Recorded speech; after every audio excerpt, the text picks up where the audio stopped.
Bien, buenas tardes. Gracias por la participación. La verdad que ha tenido bastante convocatoria este seminario.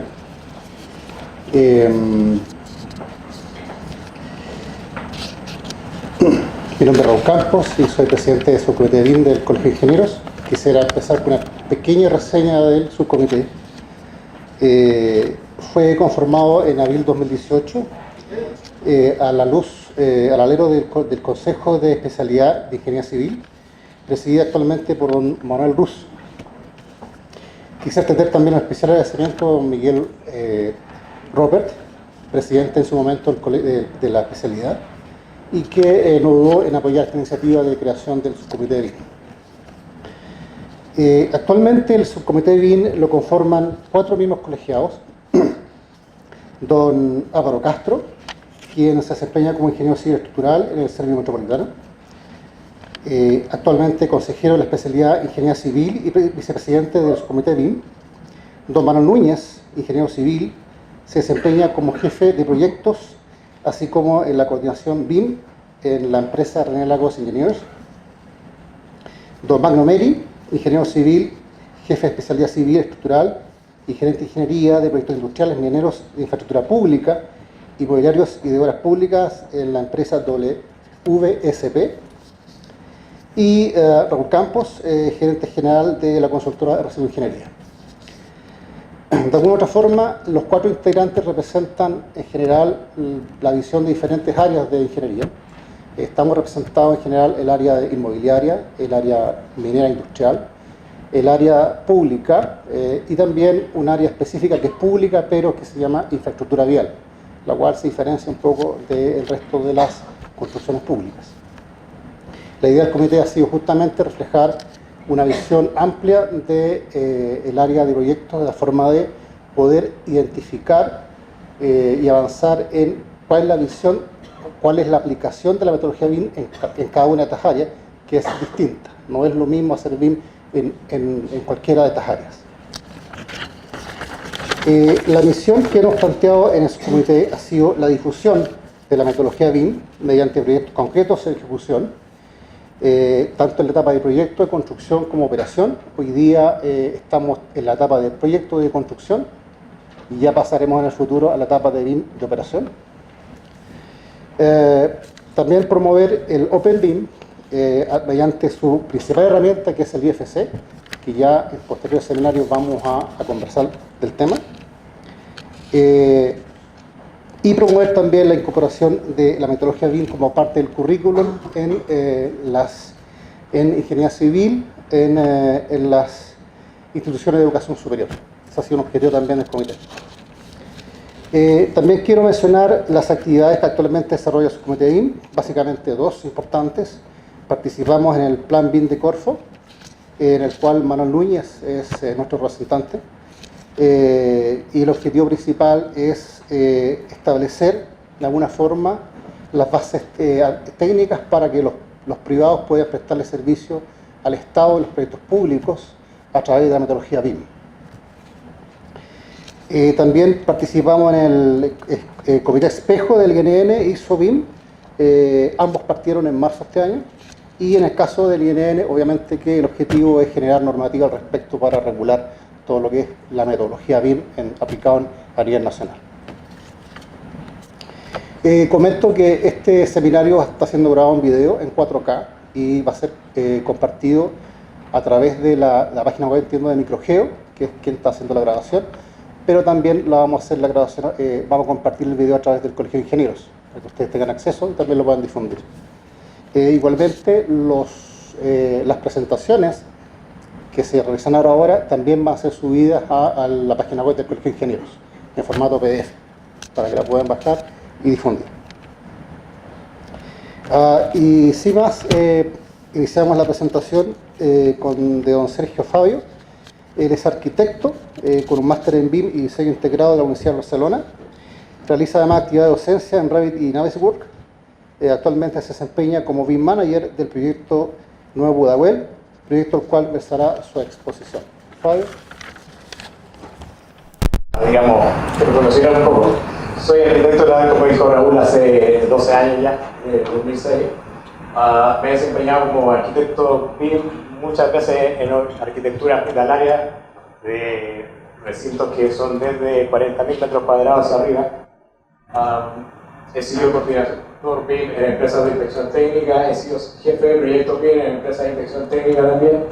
He sido BIM manager de implementación en arquitectura hospitalaria. He sido gerente de proyectos BIM de implementación en ingeniería sanitaria, supervisor de plataforma BIM en el Hospital Quillota Petorca, BIM manager actualmente de la sociedad concesionaria Nuevo Pudahuel, la que administra todo el aeropuerto internacional de Santiago de Chile. Soy docente desde el 2001 en metodología BIM, de cursos avanzados de BIM, con distintos uso de revisor, de diplomado de coordinación, de MEP avanzado, de arquitectura avanzada, de estructura, de Navisworks, etc. Y mi carga académica ha sido básicamente diplomado en medios digitales, diplomado en coordinación BIM, diplomado en BIM Manager, curso avanzado de programación visual a través de Dynamo. Soy magíster en BIM y diseño integral en la Universidad de Barcelona. Soy profesional certificado de Autodesk internacionalmente, así como instructor certificado de Autodesk internacionalmente. A pesar de eso, se así de. O sea, es todo un mundo inmenso. En serio que es inmenso. Y cuando me invitaron, y de hecho agradezco a Raúl y a Ana la invitación para exponer acá, ellos me dijeron, ¿sabes qué, Sergio? Necesitamos que exponga sobre BIM, en el aeropuerto, cómo se está tomando esto. Y también un poco, yo les comentaba que para entender el por qué en el aeropuerto llegó a pedirse cosas como BIM para operación, hay que entender cómo es la generatriz del BIM en Chile en sí. Por lo tanto, en esta presentación tiene varios temas. El primero es una introducción respecto al tema BIM, el BIM en Chile y en el mundo, y después pasamos directamente a la presentación general del proyecto de aeropuerto, los usos BIM en el proyecto, sus conclusiones. Eso es más o menos lo que vamos a tomar en esta pequeña exposición. Bueno, como introducción a BIM, muchos de ustedes, o quizás no tanto, saben que BIM le han dicho, oye, si BIM es un software, es tal software.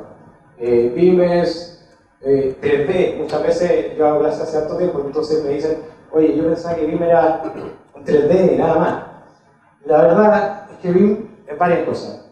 Tiene muchos usos, múltiples usos. De hecho, está reconocido, en el 2010 se reconocieron 25 usos para el tema BIM. Y en los libros actuales hablan más de 40 usos. De tal manera que uno lo que hace generalmente es tomar algunos de esos usos para ser ocupados en alguna determinada actividad. ¿Okay? Lo más claro de BIM es que no estamos hablando de software, estamos hablando siempre de una metodología de hacer las cosas. Raúl, por ejemplo, hablaba del OpenBIM, que es básicamente tener una cierta estructura BIM con ciertos datos y que esos puedan ser leídos por cualquier software o cualquier persona, o puedan ser revisados por cualquier revisor, valga la redundancia de BIM. A eso es lo que apuntamos, a entender que esto es una metodología de trabajo. No es solo coordinación, sí la tienen, pero no es solo coordinación. Y no solamente 3D. Nosotros el 3D teníamos hace mucho tiempo atrás, pero ¿cuál es la gran diferencia? Que en el 3D nosotros no teníamos algo súper importante, que es la información. Teníamos solo polígonos. ¿Ya? Y los programas 3D que eran de visualización no entendían que ese polígono representaba una puerta, por ejemplo, o ese polígono representaba una unidad manejadora de aire. Eso sí lo tenemos con BIM y eso vamos a ver más adelante que va a influir específicamente en cosas tan importantes como operación. ¿Okay? De hecho, hay una definición que la usa Plan BIM, que habla de conjunto de metodología y tecnología y estándares que permiten diseñar, construir y operar una edificación de infraestructura de forma colaborativa, son palabras clave aquí, en un espacio virtual. Tal como les decía, 25 usos de BIM en el 2010. Y teníamos uso de desplegados tanto en la planificación, en el diseño, en la construcción y en la operación. De tal manera que el abanico de posibilidades es bastante grande. Como les digo, en los últimos libros que he leído, específicamente los de Facility Management, hablan de 40 usos en este momento. De tal manera que esto es un tema inmensamente grande. Una oficina generalmente, una oficina de diseño o de coordinación, generalmente lo que hace es implementar usos, una cantidad de usos, digamos, determinados. No es que implemente BIM en sí, sino que implementa un uso del BIM. El implementar BIM entero sería, imagínense, tener todos estos 25 usos que nadie en el mundo lo hace. O sea, hay que ser bien específico para esto. Muchas de las personas cuando recién empezamos a hacer esto, yo llevo 12 años con este tema, y nos encontramos muchas veces con ciertas preguntas respecto al tema, ciertas dudas con respecto al BIM. Y muchas de esas, oye, ¿por qué necesito BIM? ¿Por qué voy a necesitar esto? También nos decía, ¿sabes qué? Esta cuestión BIM no funciona, y pasó. O sea, hace 6, 7 años atrás, hubo empresas que simplemente fracasaron en la implementación de BIM. Entonces, hay que aprender de esos errores, y nosotros hicimos el análisis de por qué pasó eso, por qué fracasamos. ¿Y para qué necesito BIM si lo he hecho hace 30 años? Y con esa frase les voy a contar una pequeña anécdota que me sucedió. Bueno, Plan BIM y todo su tema se fundamenta en el tema de la productividad, ¿no? De hecho, ellos comparan mucho la productividad de nosotros con la productividad de Estados Unidos para tener un referente, y hablan que ya en 2007 nosotros teníamos un 55% de productividad respecto a Estados Unidos, y en 2011 la habíamos bajado 48% de productividad. Y esas razones de por qué teníamos una baja de productividad eran por una baja adopción en métodos avanzados de gestión, y gestión estoy hablando también de la gestión documental que se hace en BIM, por ejemplo, fragmentación de etapas críticas como diseño y construcción. Y esto habla, de hecho hay indicadores súper claros, hay estudios bastante claros que les voy a dar exactamente dónde aparecen, ustedes pueden buscarlo después, y que hablan precisamente de que cada vez que nosotros pasábamos de una fase de diseño a una fase de construcción y a una fase de operación, la cantidad de información que se perdía era bastante importante, y eso se valorizó en dinero. Falta de capacitación de los trabajadores, deficiente rol de supervisión, bajo uso de material prefabricado, etcétera, etcétera. Segundo tema que siempre nos decían, oye, el BIM no funciona, es como lo típico.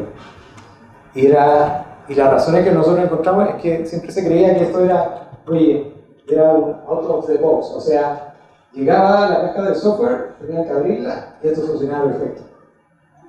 O sea, nada más alejado de la realidad. Pero pasó, es parte de las lecciones que nosotros aprendimos. BIM es un botón mágico que ubica, coordina y hace proyectos solo. Muchos tenían la idea de como, oye, quiero un proyecto coordinado, enter, y el proyecto está coordinado. Eso es nada más alejado de la realidad. Había una falla en los procesos de implementación. Los procesos de implementación son parte de herramientas, procesos y personas. Y adivinen cuál es la más importante de esos tres factores. Siempre van a ser las personas. El programa es solo una herramienta. El software que están ocupando, el hardware que están comprando es una herramienta. Pero si lo hacen funcionar con las personas adecuadas, con los procesos adecuados, van a fallar. Y por eso, por ejemplo, eso lo entendimos muy bien en el aeropuerto y lo entiende Vinci. Vinci, que es parte de las empresas que están en el aeropuerto, es la quinta empresa más grande del mundo en construcción de aeropuertos. Y tiene un departamento BIM que se juntan cada cierto tiempo, cada un año o 2 veces al año, se juntan en Francia, que van de toda parte del mundo, para decirle, oye, estos son los procesos que digamos, optimizamos en nuestro tema BIM. Y así hay varias empresas que lo están formando y están trabajando así. ¿Para qué necesito BIM? Les dejo ese video corriendo porque esto me ocurrió en 2017 y con un personaje que era un gerente de proyectos y era un español. Y me dijo, ¿para qué voy a hacer esto si llevo 30, 40 años haciendo lo mismo? Entonces, mientras él me decía eso, yo digo, oye, esos objetos están en 1950 y se están demorando una enormidad de tiempo en hacer un simple pit stop. De hecho, esta misma imagen se mostró en un congreso internacional que se llama Autodesk University, que es un congreso mundial que se organiza en noviembre en Las Vegas y que va más de 10.000 personas de todo el mundo a conversar estos temas. La conocemos ir para allá alguna vez porque es bastante importante. Se demoró el tipo 60 segundos en hacer eso. ¿Ok? 2013, ni siquiera 2018, 2013. Obviamente hay una evolución ahí. ¿Cuánto se demoran los tipos?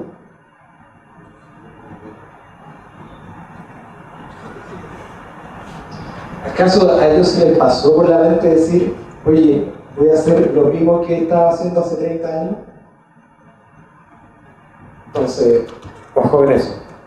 Porque si estamos pensando así, es algo muy complicado. BIM en Chile y en el mundo. Toda la metodología en sí, y tal como les comentaba el caso de Vinci, tenemos el caso también de que todo el plan BIM está muy relacionado con lo que ha sido la experiencia en el Reino Unido. La experiencia en el Reino Unido habla de ahorros bastante interesantes. O sea, ellos dijeron que entre 2011 y 2014 se ahorró más de 2.300 millones de dólares por ocupar una metodología de esta manera, 2.300 millones de dólares. De hecho, a ellos lo que más les interesa es que podían hacer más proyectos con la misma cantidad de dinero. Eso es lo importante, y eso es lo que apunta el Estado. Por eso el Estado está con este mandato, porque dice, oye, yo quiero hacer más cantidad de hospitales, o más cantidad de colegios con el mismo dinero. Y esa es la razón de por qué se está implementando.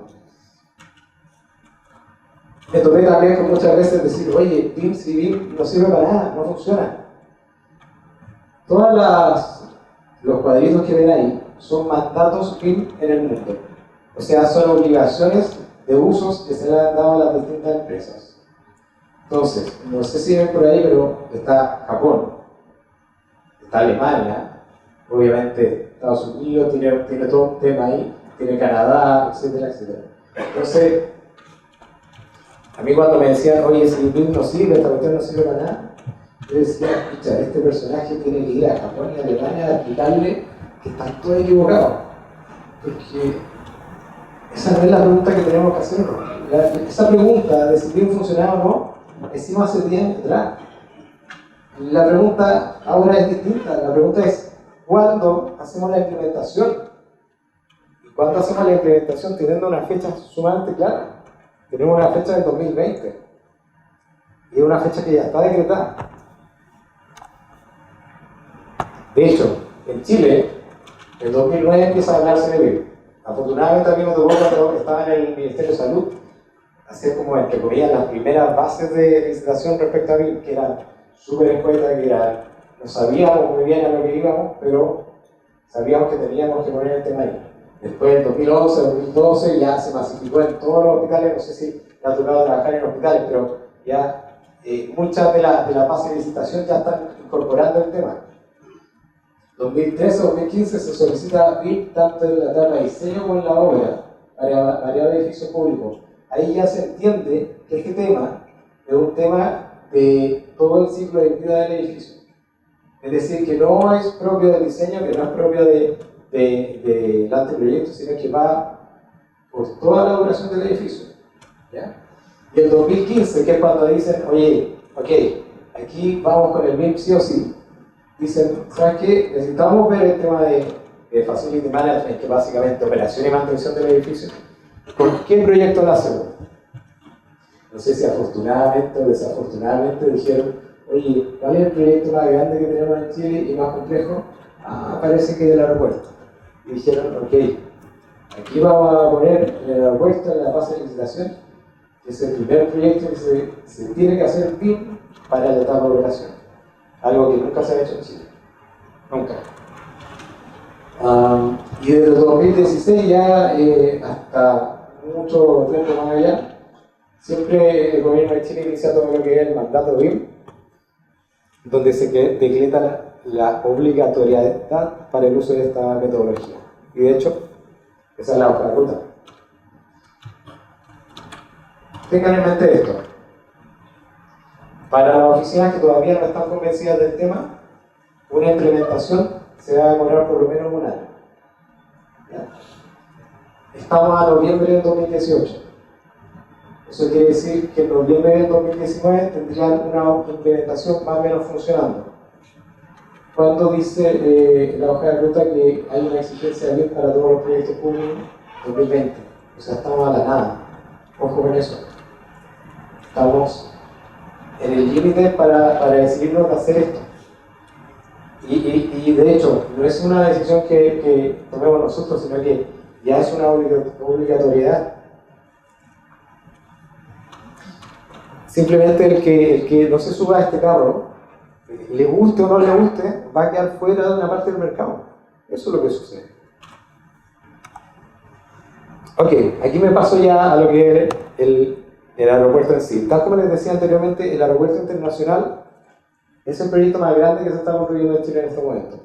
Son 450.000 metros cuadrados, hablando de edificios netamente de pasajeros, edificios también un poco industriales. Y si nosotros contamos ya todo lo que son las remodelaciones de la losa y de todo eso, estamos llegando al 1.000.000 de metros cuadrados. Por lo tanto, ahí es un elefante enorme y es un proyecto complejísimo. Se inicia en 2016 y se va a terminar, si todo sale bien y si todo cruza los dedos, en 2021. De hecho, ahora en diciembre hay la inauguración de una parte de una pivot, de una sala de embarque. Y pronto habrá más inauguraciones. 4 pisos de altura en procesador central. Procesador central es donde se procesan todas las maletas, donde usted va al counter, entrega el ticket y entrega la maleta. Ese es el procesador central. Y todos los demás espigones son básicamente salas de embarque para 30 millones de pasajeros anuales. Este es más o menos cómo se compone. En los edificios laterales que están acá, que son los que están pintados verde, amarillo, azul, son las salas de embarque, y el rojo es el procesador central que les comentaba. Tal como les decía, el proyecto son procesador central, edificios industriales, estacionamientos, pistas de rodaje, etc. Y aquí viene lo que les comentaba anteriormente. Hay una exigencia del desarrollo BIM en el proyecto que es bastante trascendental. De hecho, la base de licitación habla de permitir el seguimiento de las actividades de conservación de la obra conforme a lo estipulado en los artículos, bla, bla, bla, bla, bla, de la base de licitación, debiendo actualizarse en el sistema BIM las modificaciones anuales efectuadas a los programas de conservación. Eso implica básicamente BIM en operación. Implica estar permanentemente actualizando el modelo.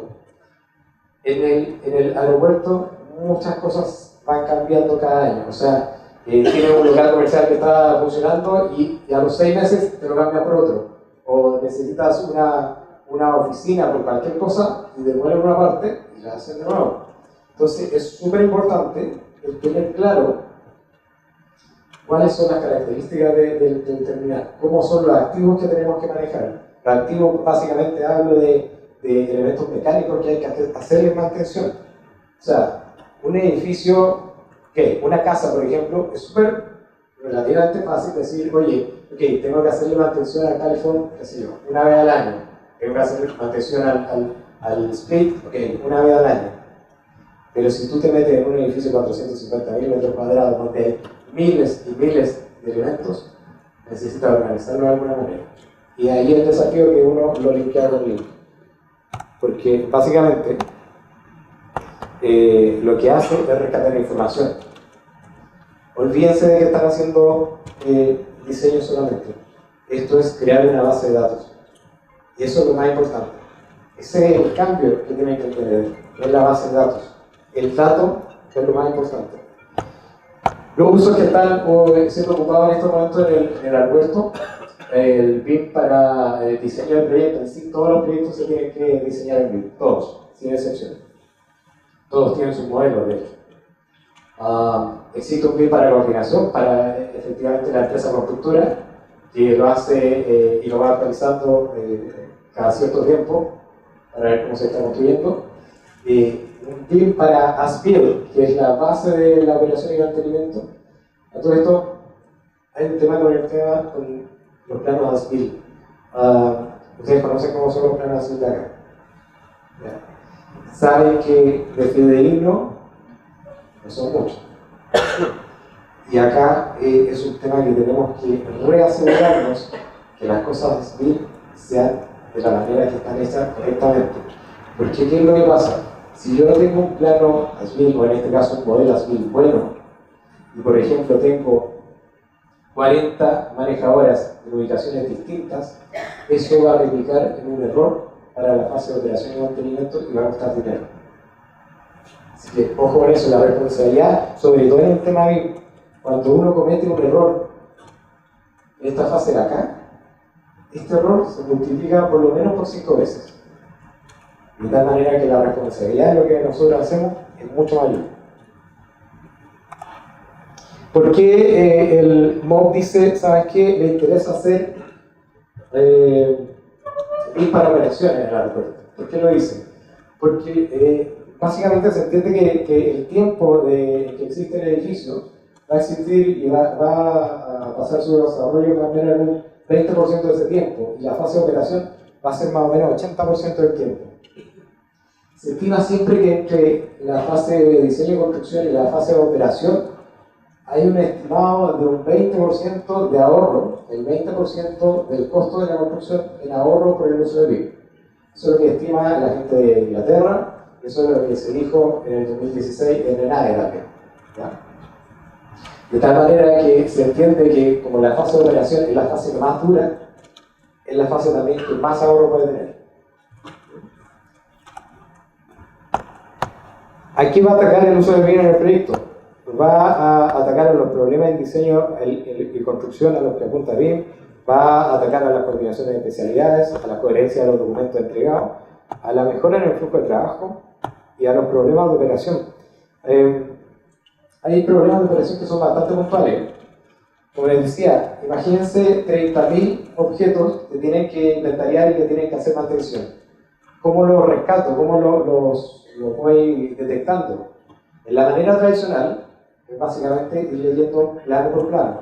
Ustedes saben que la cantidad de planos de un proyecto de esta índole son miles y miles. Y además hay que relacionarlos. Porque nosotros estamos diciendo, oye, este tablero de acá se conecta con este tablero que está acá y se conecta con esta celda y con este transformador y todo eso. Todo eso tenemos que relacionarlo. ¿Por qué? Porque de hecho pasó en unos años atrás. Se hizo una ampliación en un sector VIP y en el sector VIP lo inauguraron y no llegaba agua. ¿Por qué no llegaba agua? Porque simplemente las bombas no daban y no teníamos información no tenían información en ese tiempo del dimensionamiento de la cañería, por lo tanto no tenían la información de cuánto era el QRT que tenía en tal tramo la cañería, y toda esa información no estaba. Porque simplemente cuando uno va a buscar un plan ASBIL, con suerte está elegible y con suerte no se lo enviaron los ratores. Y generalmente está en la última bodega del edificio que nosotros hacemos. Y eso tenía que además pescar todas las especificaciones técnicas y entender lo que había ahí, de tal manera que la información está toda dispersa. Hay un costo importante en el uso de obra hombre para la creación y recopilación de datos a usarse en la operación del edificio, dificultad para acceder a la información, como les comentaba recién, la información que queda ingresada en el software de Facility Management de operación queda desactualizada y hay una falla en la comunicación de interoperabilidad. Si esto le ponemos un poquito de número, el costo solo por ingresar los activos, o sea, solo por hacer la planilla de mantenimiento, representa entre 1 a 3 dólares por cada metro cuadrado. Si eso lo llevamos a las cifras del aeropuerto, estamos hablando de $1.350.000 solo por ingresar activos a mantenimiento. Que es bastante. Y los datos los tenemos ahí, los datos los tenemos en el gobierno, solo tenemos que ordenarlo.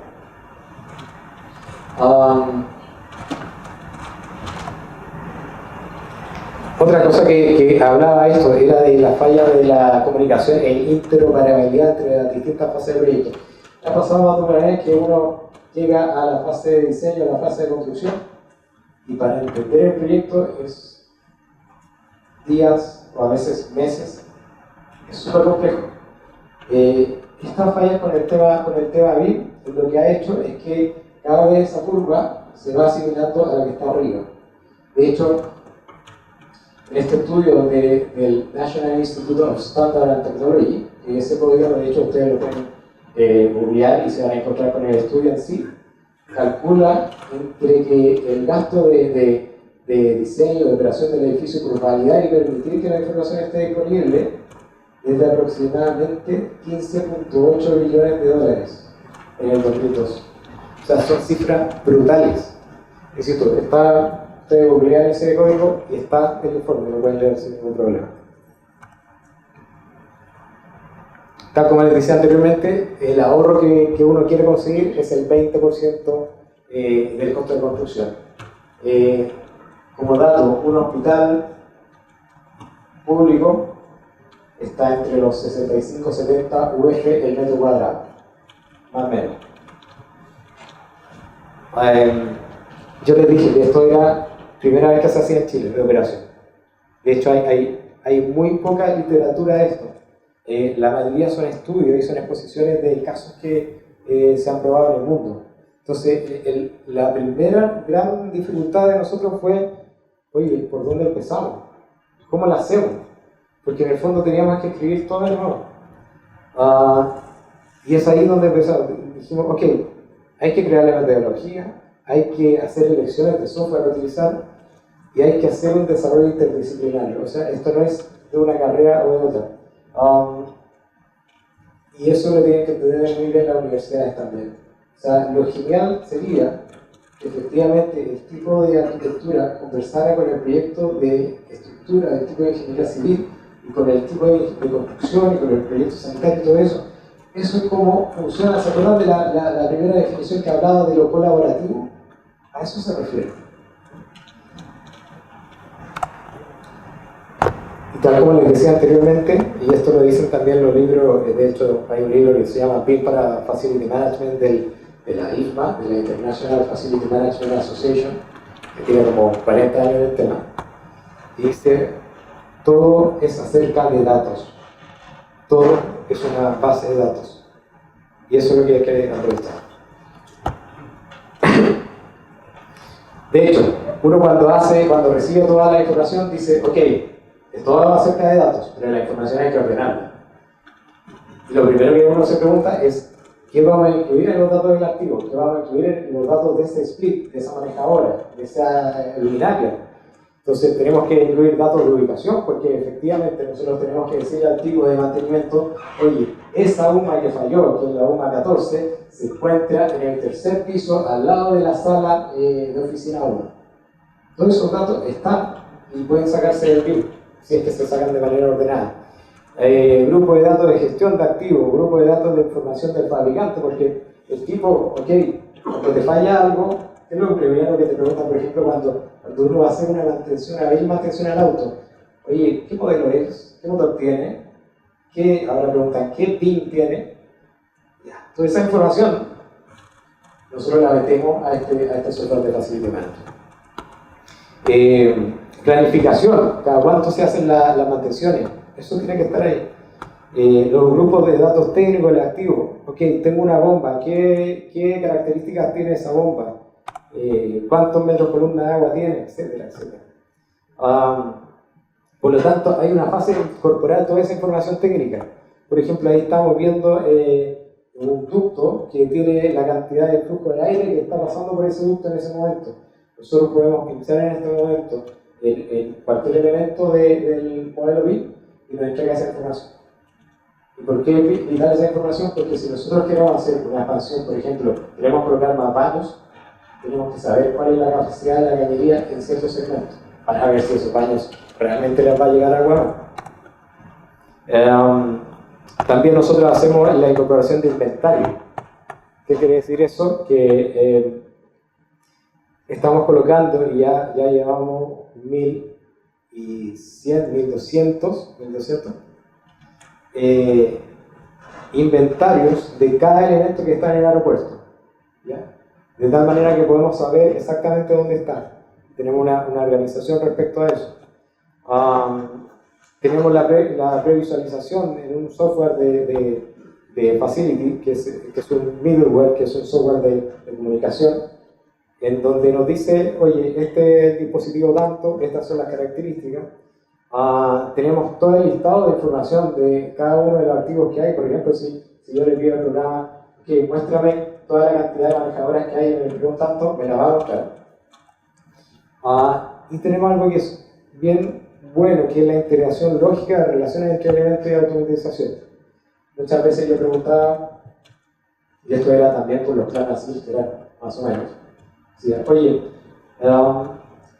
si cambiamos este tablero acá, ¿cuántos locales comerciales se ven afectados?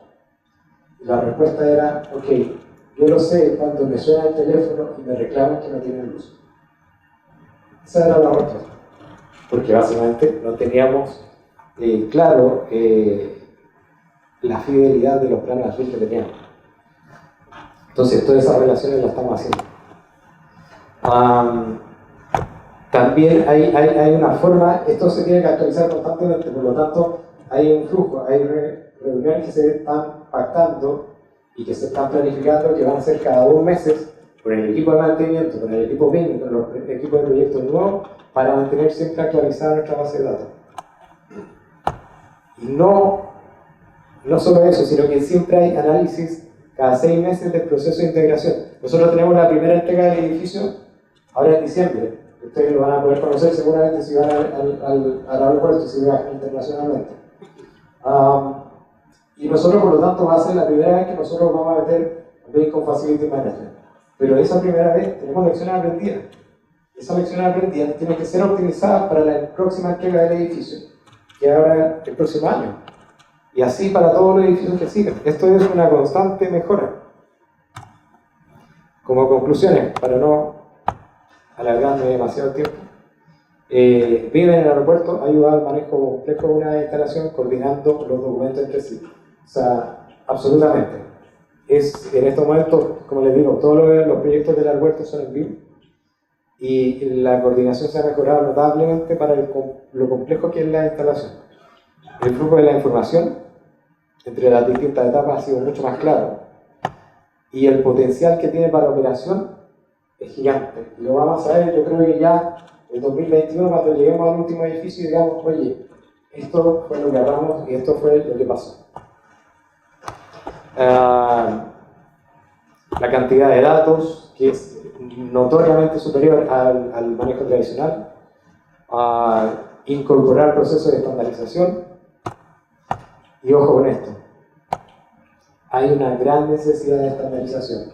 Le ha pasado, yo creo que muchas veces, que los planos que reciben en CAD están con cualquier layer, de hecho, tienen una línea y no saben generalmente lo que es, o es más, les dicen, oye, voy a dibujar en metros. Ustedes van hay una opción de unidades en AutoCAD que nadie usa, están en milímetros. Eso implica también cierta confusión y muchos temas similares. Y existe una creciente solicitud de BIM en el mercado.